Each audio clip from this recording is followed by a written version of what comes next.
अस्सलाम वालेकुम friend, jobs.pk की तरफ से मैं हूं जाहिद और पंजाब यूनिवर्सिटी की तरफ से एक अच्छी अनाउंसमेंट की गई है पंजाब यूनिवर्सिटी के पेपर्स के बारे में और रिज़ल्ट के बारे में।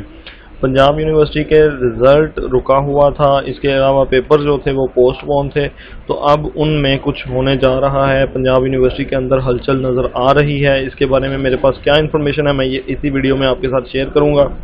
इस वीडियो को आपने एंड तक देखना है। अगर वीडियो पसंद आ रहा है तो लाइक और शेयर ज़रूर कर दें, चैनल पे नए हैं तो सब्सक्राइब कर लें।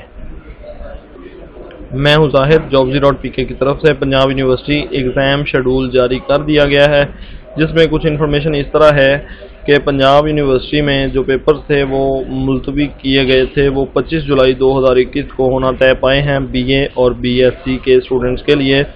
ऐसे स्टूडेंट्स जो एसोसिएट डिग्री इन आर्ट्स या एसोसिएट डिग्री इन साइंस, जिसका पुराना नाम BA और BSc था, वो पेपर देने के मुतमन्नी थे, उनके पेपर जो हैं वो 25 जुलाई 2021 को होना तय पाए हैं और इसकी रोल नंबर स्लिप या डेट शीट जो है वो चंद रोज़ में यूनिवर्सिटी की वेबसाइट पर इंशाल्लाह अपलोड कर दी जाएगी।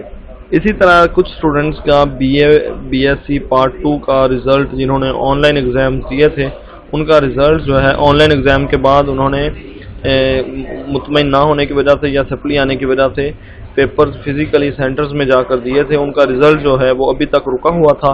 तो इस रिज़ल्ट के बारे में एक बड़ी इन्फॉर्मेशन आई है कि 1 जून 2021 को अनाउंस किया जा रहा है ये रिज़ल्ट, और जो लोग इस रिज़ल्ट में पास होंगे वो आगे MA का दाखिला भेज सकेंगे पंजाब यूनिवर्सिटी से, या MSc का दाखिला भेज सकेंगे पंजाब यूनिवर्सिटी से। अगर आप MA और MSc करना चाह रहे हैं प्राइवेट, तो आप इस दफ़ा दाखिला ज़रूर भेजें, क्योंकि BA और MA 2 साल जो है वो आखिरी दफ़ा ऑफ़र हो रहा है। आइंदा क्या होगा इसके बारे में अभी नहीं पता।